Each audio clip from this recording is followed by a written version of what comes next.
Hi beautiful souls, it's Tan back here with an astrology moon sign video for you today, and we're going to be talking about the Capricorn moon. So before you go ahead and watch this video, I would recommend that you watch my moon sign introduction video first. So I'll leave a link to that up there and in the description box below. Click on it, watch it, kind of be more familiar with the theories and the concepts there, because I'm going to be using that in this video. So yeah, it just would make more sense for you to watch that one first. So the way I'm going to proceed with this video is that first I'll be talking about the Capricorn moon as an infant and what their needs were, and then we'll go into their relationship with the mothering figure, and then we'll talk a little bit about their ingrained unconscious habit patterns that is a result of infancy conditionings, which is actually not the higher vibration of this moon sign or any moon sign. So then we're going to talk a bit about how to decondition from these ingrained habit patterns so that you can be the higher vibration of your moon sign. And then we'll have a look at what it's like to be in a relationship with a Capricorn moon before I end it off talking a little bit more about the higher potential of the Capricorn moon sign. So when the Capricorn moon was an infant, they kind of had most of their physical needs met, but there was kind of this dynamic going on where if they couldn't get their physical needs met, like they couldn't get that bottle at that point in time, there was nothing that they could do about it. No amount of crying could really get them to have their needs met. It was almost as if the mothering figure was kind of trying to teach the Capricorn moon a lesson of how to not be spoiled way before the Capricorn moon child, infant, really had the mental development to have the capacity to really understand what's going on. So this is kind of not taking into account aspects to the moon, but the Capricorn moon tends to have a relationship with the mom where there was a lot of respect, because the mothering figure, maybe it was the mom, was kind of the authority figure in their life. If the mothering figure was a woman, was a mom, then she was kind of more of the authority figure than the father. The general habit pattern of the Capricorn moon is to make sure that their emotional displays are societally acceptable for whatever the society that they grew up in really allowed. This is a result of you as a Capricorn moon knowing, since you were an infant, pretty much unconscious knowing, that if you displayed your emotions to get what you wanted, like crying for the bottle, not only will you not really get that need met really, but it's also going to be kind of an embarrassment, because you're kind of putting your emotions out on display for everybody to see, putting that trust out there that you would have it reciprocated, but then you keep doing it and you get nothing. So what's the point? But you kind of have to keep in mind that with the case that I mentioned earlier, the Capricorn moon person really does have a lot of emotions going on inside, but they just feel that it is necessary and they really have to control these emotional displays. What this can result in on a positive note is the people around them really seeing the Capricorn moon as being mature and really giving them respect because of, how they can be so emotionally mature. But on the negative side, you as a Capricorn moon can kind of feel like you never really get what you want and need, with things concerning intimacy. It can almost seem like everything is being delayed for you in terms of intimacy. But that's really because you are withholding meeting your own needs.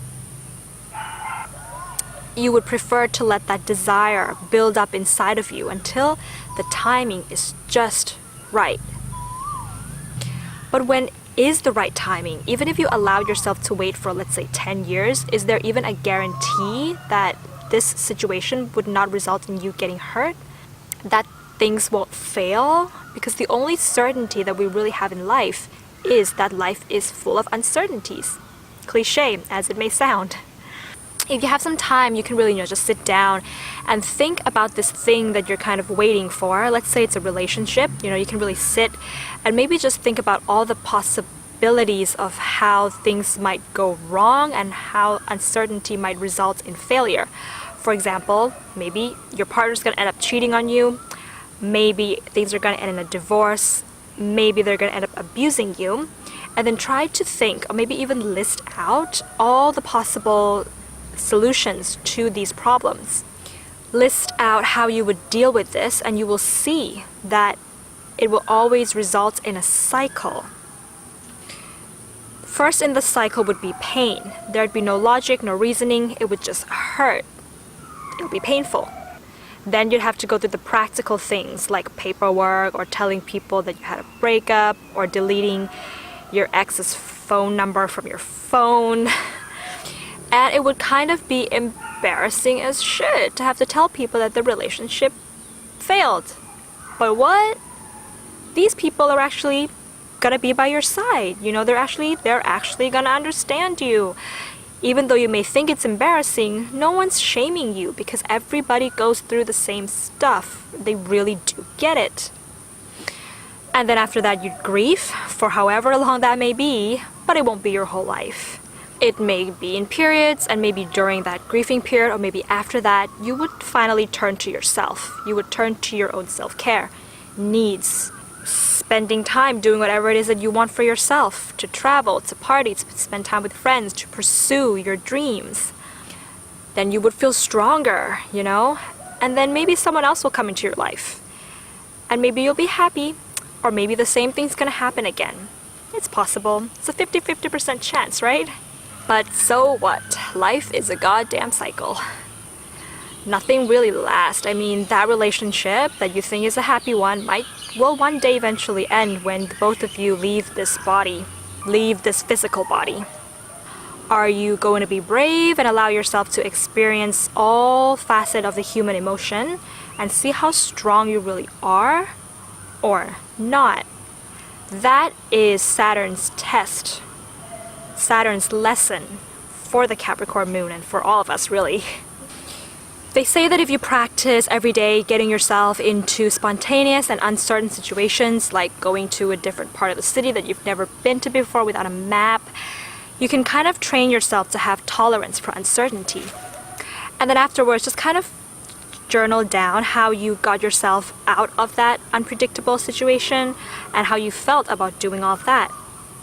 I feel like this is something that can be useful for a Capricorn Moon. If you're in a relationship with a Capricorn Moon, the first and most important thing you need to know is that they're going to be 100% committed to you, and they would expect the same from you. So if you're kind of in it just to see how things go, then you're going to make the Capricorn Moon feel pretty insecure. If you're not 100% in, you're really probably not a match for them, because that comes first. You know, commitment is first for them. Unless, of course, they have, you know, other aspects to the moon that might change that a little bit. The second thing that you need to know is that your Capricorn Moon is going to be really understanding when it comes to you displaying your emotions to them. You don't have to be shy about crying your heart out in front of them. They might not necessarily reciprocate this back to you, but they really do understand. They deeply and genuinely understand how you feel. So I think we've talked quite a lot about the lower energy vibration of the Capricorn Moon, but with a bit of habit adjustment that all the moon signs can do, the Capricorn Moon can be at their highest energy vibration. You don't have to be cold, you can be mature. You can really be respected for having a wisdom about emotions. The cycles of life, you know, the moon is really cyclic in nature, and so is Saturn, which rules Capricorn, but Saturn just has a longer cycle. You can really have a deep understanding of these two cycles and not allow yourself to be emotionally to have an emotional reaction that is as fast as the moon, which has like a 1 month cycle when it comes back to the same zodiac sign, or being so delayed as the Saturn cycle, which comes back to the same zodiac sign every 28 to 30 years. So kind of finding a balance between these two cycles. That's where your wisdom comes in. Being able to commit to something for life based on a balanced, a very great evaluation of whether you want to commit to something or not, a balanced evaluation and observation of the situation based on intuition, the moon, and practical logic and reasoning, Saturn. So that's my take on the Capricorn moon. If you have this moon sign, please leave a comment below. Let me know what your experiences have been and have you deconditioned yet. If you like this video, please give it a thumbs up and hit the subscribe button to see more astrology content. And if you've already subscribed, then thank you so much for coming along with me on these astrology self-growth journeys, learning together.